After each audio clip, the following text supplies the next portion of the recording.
Hello বন্ধুরা, যে যেখান থেকে আমার এই ভিডিও দেখছেন আশা করি সবাই ভালো আছেন। আমি আছি মানিকগঞ্জ জেলার এই তেওতা জমিদার বাড়িতে। মানিকগঞ্জের এই তেওতা জমিদার বাড়ি আমাদের জাতীয় কবি কাজী নজরুল ইসলাম তার এই স্মৃত বিজড়িত বাড়িটি। অবশ্য আমি যতটুকু শুনেছি এই প্রমীলা দেবী তার হলো এটা নানার বাড়ি বা এরকমই হবে। যাই হোক, এটা তার শ্বশুর বাড়ি নামেই সবাই চিনে, যেহেতু তারা এই বাড়িতেই বসবাসরত ছিলেন। আর কাজী নজরুলের জীবনের যে প্রেমের যে গল্পটি, এই বাড়ি থেকেই এই গল্পটি তৈরি হয়েছে। দেখতে পাচ্ছেন যে বাড়িটি অনেক সুন্দর একটি বাড়ি, বা সামনে যে শানবান্দাই পুকুরটি ওই পাশেও আছে। তো মানিকগঞ্জের মধ্যে এই স্মৃতি বিজড়িত যে বাড়িটি আপনারা যেখান থেকেই দেখবেন, আশা করি আপনারা ঘোরার বা চেষ্টা করবেন।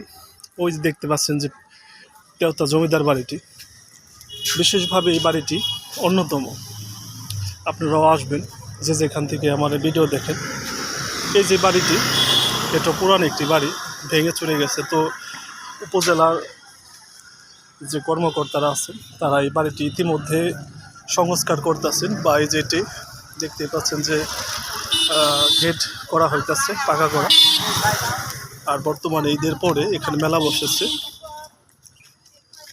খুবই সুন্দর একটি বাড়ি বা পুকুর। অবশ্য সংস্কারের অভাবে দিন দিন প্রায় এই বাড়িটি বিলীন হয়ে যাইতেছিল। তো দেখতে পাচ্ছেন যে পুকুর বা শানবান্ধা যে পুকুরটি, হয়তো দেখায় যে একটা সময় কতটা সুন্দর ছিল এই বাড়ির পুকুরটি। আর এই যে পাশে এই মঠ। তো কবি কাজী নজরুল ইসলাম ছিলেন সে মুসলিম ধর্মের, আর প্রমীলা দেবী সে হিন্দু ছিলেন বা হিন্দু সম্প্রদায়ের। তো সে অবশ্য কথা বলতে পারতো না, আমি যতটুকু জানি, প্রমীলা দেবী।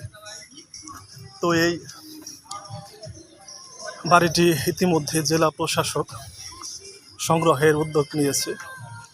আপনারা মানিকগঞ্জের মধ্যে যে যেখান থেকে দেখবেন অবশ্যই আসার চেষ্টা করবেন এই বাড়িটি। তো আপনার বাড়ির অনেকটুকু জায়গা আপনাদের দেখায়, আপনারা অবশ্যই আসবেন। এটা হলো বাড়ির ভিতরের সাইড। তো খুবই সুন্দর লাগছে। এখন ঈদের পরে মেলা বসেছে, দেখতেই পাচ্ছেন যে বাড়িটি অনেক সুন্দর একটি বাড়ি। অবশ্য সংস্কারের অভাবে এই বাড়িটি প্রায় শেষ পর্যায়ে দাঁড়িয়েছে, যে কোনো সময় ধসে পড়তে পারে। দেখতেই পাচ্ছেন যে ভাঙাচোরা বাড়িটি শেষ মুহূর্তে মাথা উঁচু করে দাঁড়িয়ে আছে। তো আপনারা অবশ্যই আসবেন, খুবই সুন্দর একটা সময় হয়তো বা এই কক্ষগুলোতে মানুষ বসবাস করতেন। দোতলায় বাড়িটি এখনও অক্ষতপাড়ায় দাঁড়িয়ে আছে। অবশ্য সংস্কারের অভাবে এই বাড়িটি প্রায় এক সময় শেষ হয়ে যাবে। তো সংস্কার করা হলে আরও দীর্ঘদিন এটা মাথা উঁচু করে দাঁড়া করে রাখা যাবে। তো যে যেখানে মানিকগঞ্জের আছেন, মানিকগঞ্জের মধ্যে এই কবি কাজী নজরুলের এই স্মৃতি বিজড়িত যে বাড়িটি, আপনারা সকলেই একটু হলে উপভোগ করার চেষ্টা করবেন। দেখতে পাচ্ছেন যে বিভিন্ন দর্শনার্থী ইতিমধ্যে উপভোগ করতেছে। এখনও উপর দিয়ে হাঁটা যায়, বা একটা সময় সংস্কার করা হলে হয়তো বা এটা আরও মাথা উঁচু করে দাঁড়িয়ে রাখা যাবে 100 বছর।